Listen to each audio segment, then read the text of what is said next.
الحمدللہ رب العالمین والصلاة والسلام علی سید الانبیاء والمرسلین اما بعد فاعوذ باللہ من الشیطان الرجیم بسم اللہ الرحمن الرحیم۔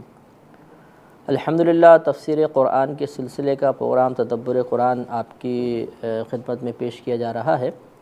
اور سورہ بقرہ کی تفسیر چل رہی تھی جس کی تقریباً 20 آیات کی تفسیر کا شرف حاصل ہو چکا ہے۔ آج انشاءاللہ 21ویں آیت سے آغاز کیا جائے گا۔ 20 آیت تک اللہ تبارک و تعالی نے 3 قسم کے گروہوں کا ذکر فرمایا۔ سب سے پہلے تو مومنین اور ان میں سے بھی متقین کا تذکرہ ہوا، اور ان کی تقریباً 5 صفات اللہ تعالی نے ذکر فرمائی تھیں۔ اس کے بعد کفار کا ذکر ہوا، نبی کریم صلی اللہ علیہ وسلم کو تسلی دی گئی کہ آپ نے تبلیغ دین کے امر میں کسی کوتاہی کا ارتکاب نہیں کیا۔ اگر ابو جہل یا ابو لہب یا دیگر سرداران قریش آپ کی اطاعت نہیں کرتے ہیں، اللہ کی وحدانیت کا اقرار نہیں کرتے ہیں، آپ کی نبوت کو تسلیم نہیں کرتے ہیں، تو اس میں آپ کی تبلیغ کا قصور نہیں ہے، بلکہ یہ ان کی شامت اعمال کا نتیجہ ہے کہ اللہ تعالیٰ نے ان کے دلوں پر مہر لگا دی ہے اور اب وہ ایمان لانے والے نہیں ہیں۔ اس کے بعد تقریباً 13 آیات کریمہ میں نبی کریم صلی اللہ علیہ وسلم کے دور مبارکہ کے منافقین کا تذکرہ ہے،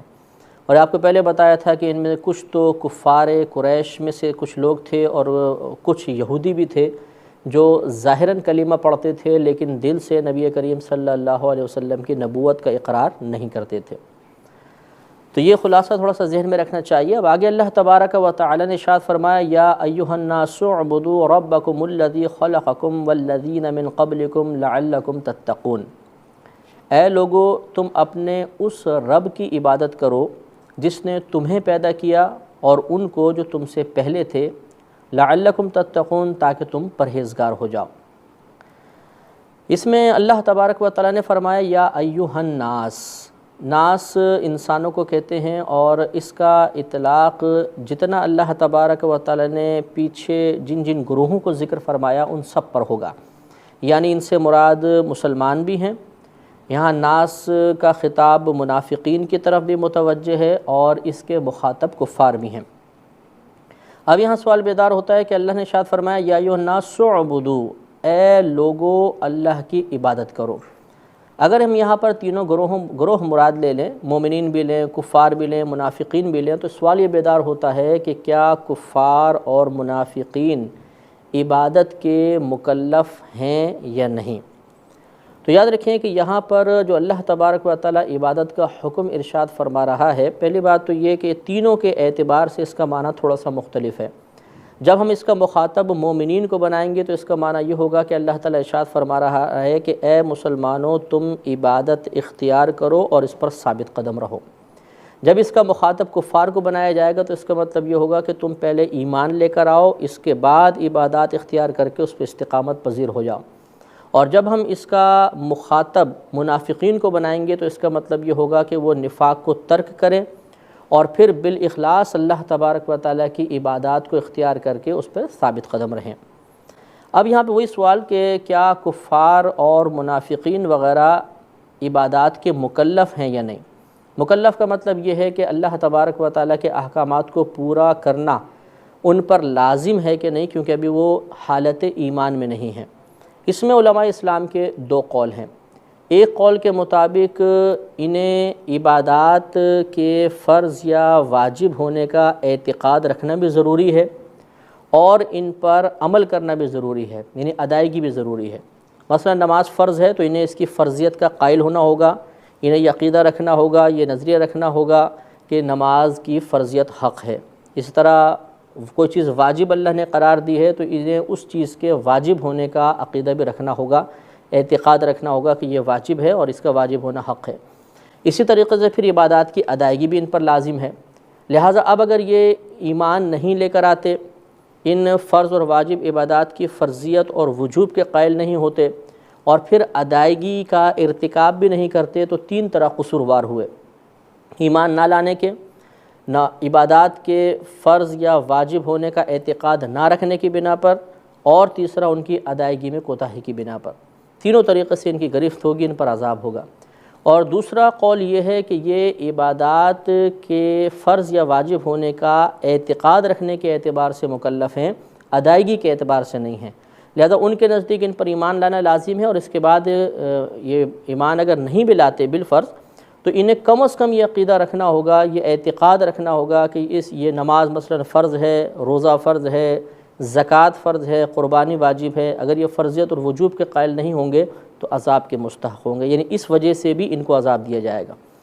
تو اللہ تعالیٰ نے ارشاد فرمایا یا ایھا الناس اعبدوا ربکم الذی خلقکم،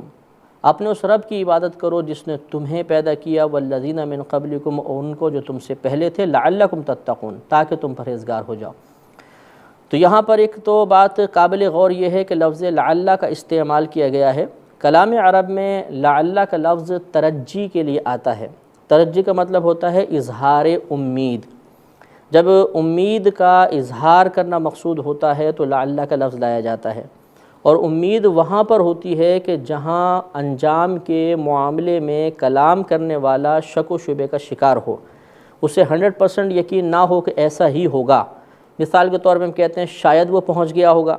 تو یہ شاید اسی لعل کا ترجمہ ہے، اور جب ہمیں کسی چیز کی امید ہوتی ہے، اس چیز کے معاملے میں ہم یقین کی حد تک نہیں پہنچے ہوتے تو لعل کا لفظ استعمال کرتے ہیں۔ لیکن یاد رکھیے قرآن عظیم میں جہاں کہیں لعل کا لفظ اللہ تبارک و تعالیٰ کے لیے استعمال کیا جائے گا، یعنی اللہ کی طرف سے کلام میں استعمال کیا جائے گا، تو اب اس کا معنی ترجی والا نہیں ہوگا، کیونکہ جیسے ابھی آپ کو پہلے بتایا کہ یہ لعل کا لفظ وہاں استعمال کرتے ہیں جہاں متکلم انجام کے بارے میں تردد اور شک و شبے کا شکار ہو، جبکہ اللہ تبارک و تعالیٰ ہر چیز کا انجام بخوبی جانتا ہے۔ یہی وجہ ہے کہ لعلکم تتقون کا مطلب یہ نہیں کیا جائے گا، ترجمہ یہ نہیں کیا جائے گا کہ شاید تمہیں پرہیزگاری مل جائے، بلکہ اس طرح ہم ترجمہ کریں گے کہ یقینی بات محسوس ہو۔ تو لہٰذا اللہ نے ارشاد فرمایا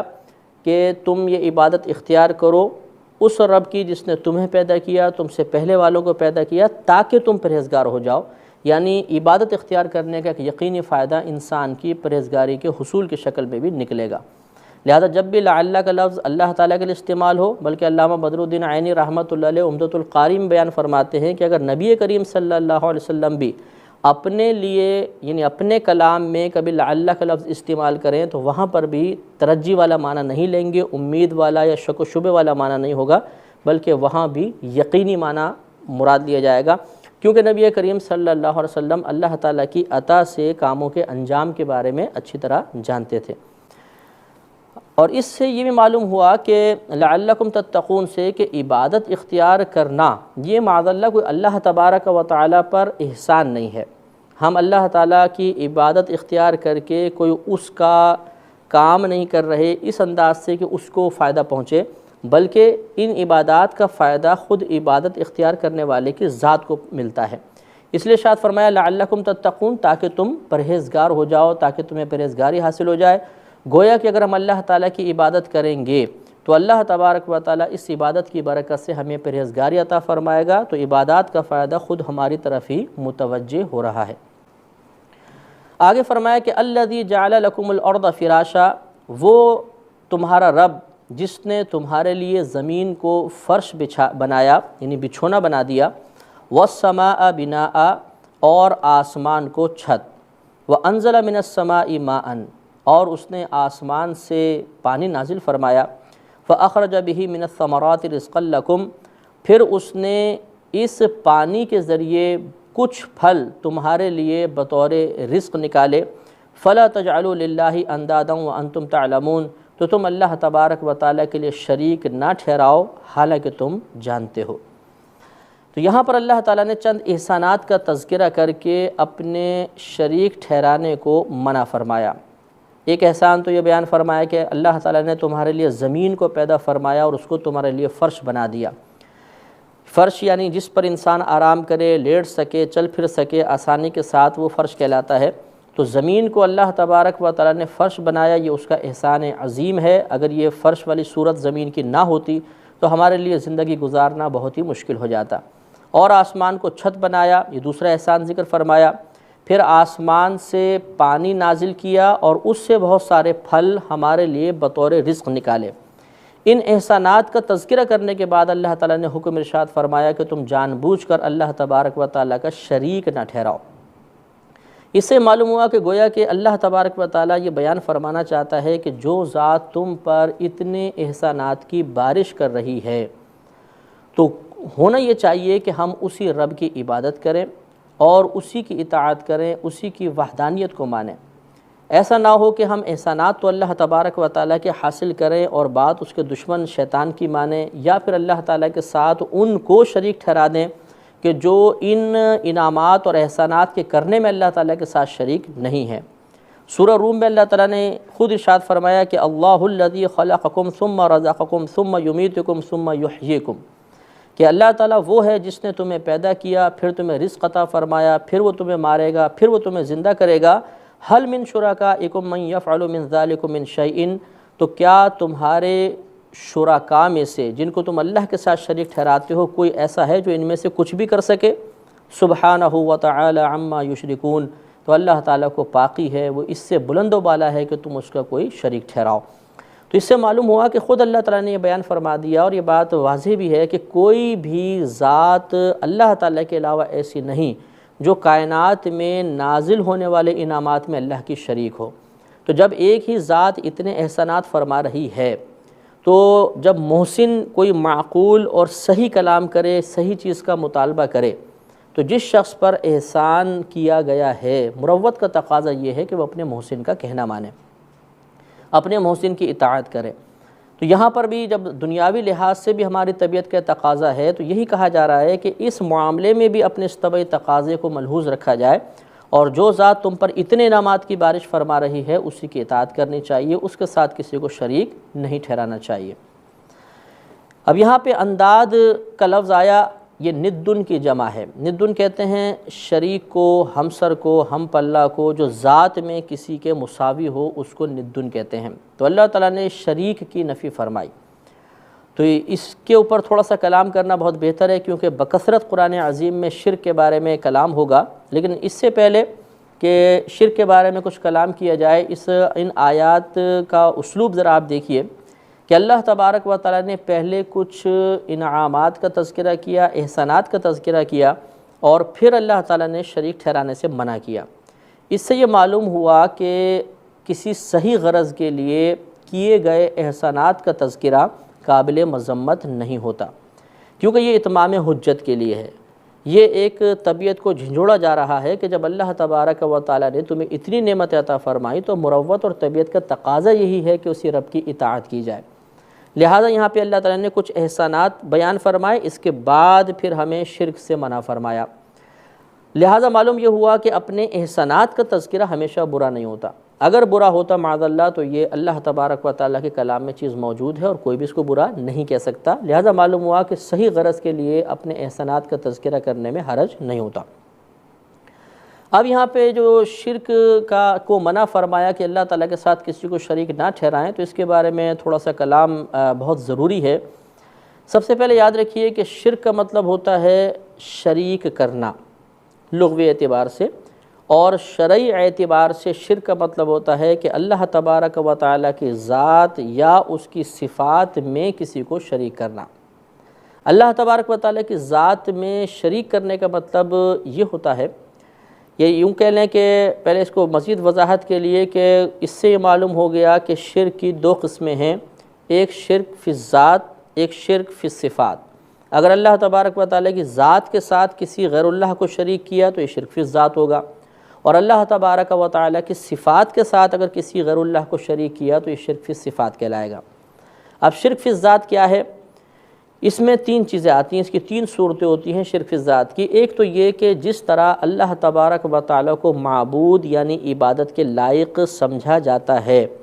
ایسے ہی اللہ تعالیٰ کے علاوہ کسی مخلوق کو لائق عبادت سمجھنا، یہ شرک ہوگا۔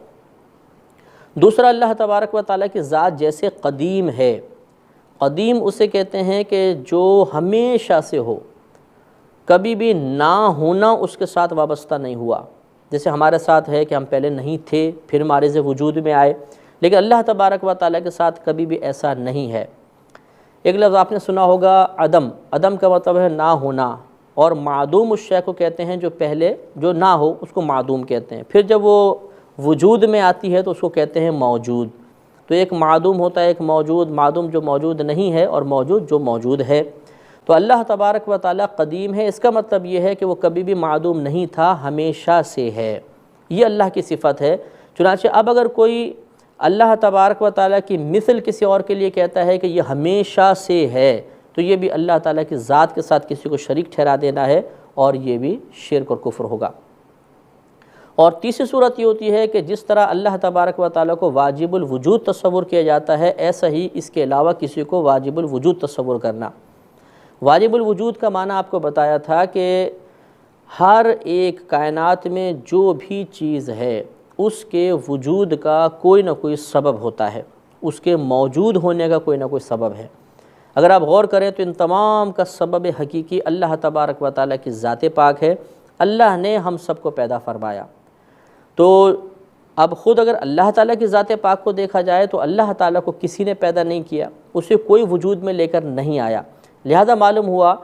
کہ اللہ تبارک و تعالیٰ اپنے موجود ہونے میں کسی دوسرے کا محتاج نہیں، وہ خود موجود ہے، اسے کسی نے موجود نہیں کیا، جبکہ پوری کائنات میں جتنی بھی چیزیں ہیں وہ اللہ تعالیٰ کی وجہ سے معرض وجود میں آئی ہیں۔ تو جو ذات ایسی ہو کہ اس کے وجود کا کوئی اور سبب نہ ہو اس کو واجب الوجود کہتے ہیں، اور جو ذوات ایسی ہوں کہ جن کے وجود کا کوئی اور سبب بنتا ہو تو اسے ممکن الوجود کہا جاتا ہے۔ تو اللہ تعالیٰ کی مثل کسی کو واجب الوجود تصور کرنا یہ بھی شرک ہے۔ تو شرک فی ذات کی تین صورتیں ہوئیں، اللہ تعالیٰ کی مثل کسی کو معبود تصور کرنا، اللہ تعالیٰ کی مثل کسی کو قدیم جاننا، اور اللہ تعالیٰ کی طرح کسی کو واجب الوجود ماننا۔ اس کے بعد شرک فی صفات کی باری آتی ہے۔ شرک فی صفات کا مطلب یہ ہوتا ہے کہ جو صفات اللہ تبارک و تعالیٰ کے لیے ثابت ہیں وہ صفات کسی دوسری مخلوق میں ان خوبیوں کے ساتھ مان لینا جن خوبیوں کے ساتھ اللہ تعالیٰ کی ہر صفت متصف ہے۔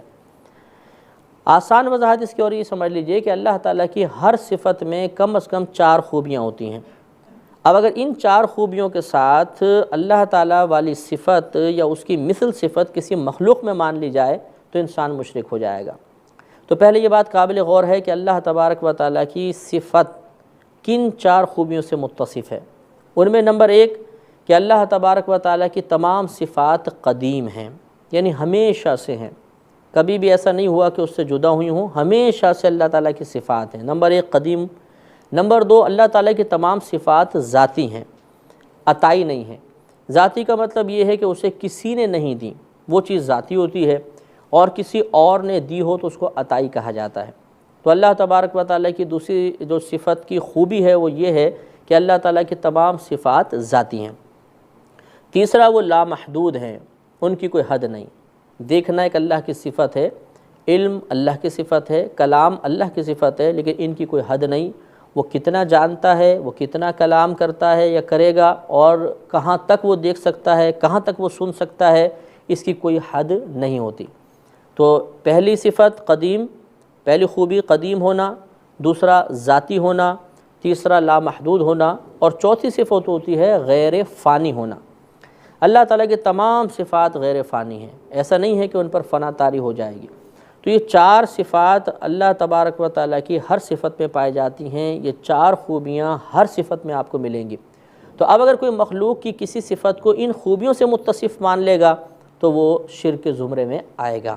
لہذا مثال کے طور پہ کسی مخلوق کے لیے اس طرح تصور کر لینا کہ اس کی صفات بھی قدیم ہیں، یا اس کی صفات لامحدود ہیں، یا اس کی صفات کو کبھی فنا نہیں ہے، تو یہ عقیدہ غلط ہوتا ہے۔ لہذا یہ شرک کی تعریف ذہن میں رکھیے۔ تو اب کفار جو تھے مشرکین مکہ، ان کے شرک کی صورت تھی شرک فی الذات والی، کہ یہ مشرکین مکہ جو تھے یہ بتوں کو لائق عبادت سمجھا کرتے تھے، اور یہ آگے آیات مبارکہ آئیں گی کہ یہ الگ مسئلہ تھا کہ یہ کہا کرتے تھے کہ ہمارا خالق اللہ ہی ہے، ہم ان بتوں کو اللہ تعالیٰ کی بارگاہ میں قرب حاصل کرنے کا ایک وسیلہ بناتے ہیں۔ لیکن یہ وسیلہ بنانے کا انداز ان کا غلط تھا کہ وہ ان بتوں کی عبادت کرتے تھے اور یہ سوچتے تھے کہ عبادت کا یہ طریقہ اس بات کا وسیلہ بن جائے گا کہ اللہ تعالیٰ ہمیں اپنے قریب کر لے گا، لہٰذا وہ اللہ تعالیٰ کی ذات میں شرک کے مرتکب ہوئے اور شرک فی الذات ثابت ہوا کہ انہوں نے اللہ کے علاوہ کچھ چیزوں کو لائق عبادت سمجھا۔ تو اللہ تعالیٰ نے اس کی نفی فرمائی کہ تم اللہ تبارک و تعالیٰ کے لیے پھر شریک نہ بناؤ، کہ جو ذات تمہیں سب کچھ عطا فرما رہی ہے، جو ذات اتنے احسانات فرما رہی ہے، جس ذات نے پوری کائنات کو پیدا فرمایا، تو اس ذات سے تمام احسانات قبول کر کے اور پھر اس کا شریک ٹھہرانا یہ بالکل قطعی طور پر غیر مناسب ہے۔ اور اللہ تعالیٰ نے آگے یہ خود بیان فرمایا وَأَنْتُمْ تَعْلَمُونَ، حالانکہ تم جانتے ہو، جیسے اللہ نے بیان فرمایا تو یہ خود کفار اعتراف کیا کرتے تھے۔ اللہ تعالیٰ نے خود قرآن عظیم میں ارشاد فرمایا سورہ عنکبوت میں کہ وَلَئِن سَأَلْتَهُمْ، اے حبیب کریم صلی اللہ علیہ وسلم اگر آپ ان سے سوال کریں من خلق السماوات والارض، کہ زمینوں اور آسمانوں کو کس نے پیدا کیا، وَسَخَّرَ الشَّمْسَ وَالْقَمَرَ، اور کس نے سورج اور چاند کو مسخر کیا ہوا ہے، لَيَقُولُنَّ اللَّهُ، تو یہ ضرور کہیں گے کہ اللہ تعالیٰ نے۔ تو معلوم یہ ہوا کہ یہ اللہ تبارک و تعالیٰ کو جانتے تھے کہ پوری کائنات کا نظام اللہ تعالیٰ چلا رہا ہے، اللہ تعالیٰ یہ خالق ہے، اللہ تعالیٰ ہی رازق ہے، اس کے باوجود پھر شریک ٹھہرانا یہ قطعاً غیر مناسب نہیں ہے۔ یہاں تک اللہ تبارک و تعالیٰ نے اپنی وحدانیت کو واضح طور پہ بیان فرمایا اور اپنے ربوبیت کا اظہار فرمایا۔ اگلی آیات مبارکہ میں اللہ تبارک و تعالیٰ نے قرآن عظیم کو اپنا کلام ثابت فرمایا اور ثابت کر دیا کہ یہ کسی غیر کا کلام نہیں ہے، اور اس کے ثبوت کے لیے اللہ تبارک و تعالیٰ نے قیامت تک کے لیے لوگوں کو چیلنج دیا کہ تم قرآن کی مثل کوئی آیت، کوئی صورت وغیرہ بنا کر لے آؤ۔ اس کا بھی یہ تذکرہ فرماتے ہوئے اللہ تعالیٰ ارشاد فرماتا ہے وَإِن كُنتُمْ فِي رَيْبٍ مِّمَّا نَزَّلْنَا عَلَىٰ عَبْدِنَا، اور اگر تم اس چیز کے بارے میں شک میں ہو جو ہم نے اپنے بندہ خاص پر نازل کی، یعنی قرآن عظیم، فَأْتُوا بِسُورَةٍ مِّن مِّثْلِهِ، تو تم اس کی مثل کوئی ایک صورت بنا کر لے آؤ۔ وَادْعُوا شُهَدَاءَكُم مِّن دُونِ اللَّهِ، اور اللہ تبارک و تعالیٰ کے علاوہ اپنے مددگار بلا لو، ان کنتم صادقین، اگر تم سچے ہو۔ فَإِن لَّمْ تَفْعَلُوا، پس اگر تم ایسا نہ کر سکو، وَلَن تَفْعَلُوا، اور ہرگز ایسا نہ کر سکو گے، فَاتَّقُوا النَّارَ الَّتِي وَقُودُهَا النَّاسُ وَالْحِجَارَةُ، تو تم اس آگ سے ڈرو جس کا ایندھن آدمی اور پتھر ہے، اُعِدَّتْ لِلْكَافِرِينَ، اور وہ کافرین کے لیے تیار کی گئی ہے۔ تو ان آیات کریمہ میں اللہ تبارک و تعالیٰ نے ایک چیلنج دے دیا کہ یہ قرآن عظیم اللہ تبارک و تعالیٰ کا کلام ہے، اگر تم اس کے بارے میں شک ہو اور اس قول میں تم سچے ہو تو نہ صرف تم خود بلکہ اپنے تمام مددگاروں کو بلاؤ اور پھر قرآن کی مثل کوئی ایک صورت بنا کر لے آؤ۔ اگر تم ایسا کر لو گے تو چلو یہ ہو سکتا ہے کہ یہ نبی کریم نے اپنے پاس سے گھڑ لیا ہو، اور اگر تم ایسا نہیں کر سکو گے بلکہ غیبی خبر دے دی کہ تم ایسا نہیں کر سکتے ہو، تو پھر تم اس آگ سے ڈرو جس کا ایندھن آدمی اور پتھر ہیں، اور وہ کافرین کے لیے تیار کی گئی ہے۔ جیسے کہ آپ کو بتایا تھا کہ سورہ بقرہ مدنی صورت ہے، اس میں اس چیلنج کا اعادہ ہے۔ اللہ تبارک و تعالیٰ نے مکی صورتوں میں جو آگے انشاءاللہ عز و جل آئیں گی، جا بجا قرآن عظیم کا اسی طریقے سے اپنا کلام ہونا ثابت فرمایا ہے اور مختلف انداز سے اس کا چیلنج دیا ہے۔ اب چونکہ ہمارے پروگرام کے وقت بہت کم ہے تو بہرحال میں چند آیات کریمہ آپ کی خدمت میں یہ عرض کر دیتا ہوں کہ مکی صورتوں میں ایک تو سورہ اسراء میں اللہ تعالیٰ نے پورے قرآن عظیم کے بنا لانے کا چیلنج دیا۔ اللہ تعالیٰ ارشاد فرماتا ہے قُلْ لَئِنِ اجْتَمَعَتِ الْإِنسُ وَالْجِنُّ عَلَىٰ أَن يَأْتُوا بِمِثْلِ هَٰذَا الْقُرْآنِ لَا يَأْتُونَ بِمِثْلِهِ، آپ فرما دیجئے کہ اگر تمام انسان اور جن اس بات پر جمع ہو جائیں کہ اس قرآن کی مثل کوئی قرآن لے آئیں تو وہ اس کی مثل نہیں لا سکتے ہیں۔ یہ سورہ اسراء میں اللہ نے بیان فرمایا پورے قرآن کا، اور اگلی آیات انشاءاللہ ہم اگلے پروگرام میں آپ کی خدمت میں عرض کریں گے کہ اس میں اللہ تعالیٰ نے بتدریج اپنے اس چیلنج کو مقدار کے اعتبار سے کم فرماتا رہا، اور اس کے باوجود کوئی اس کا مثل لانے پر قادر نہ ہوا۔ تو اللہ تبارک و تعالیٰ سے دعا ہے کہ اللہ تعالیٰ ہمیں تدبر قرآن کی توفیق عطا فرمائے۔ وآخر دعوانا ان الحمد للہ رب العالمین۔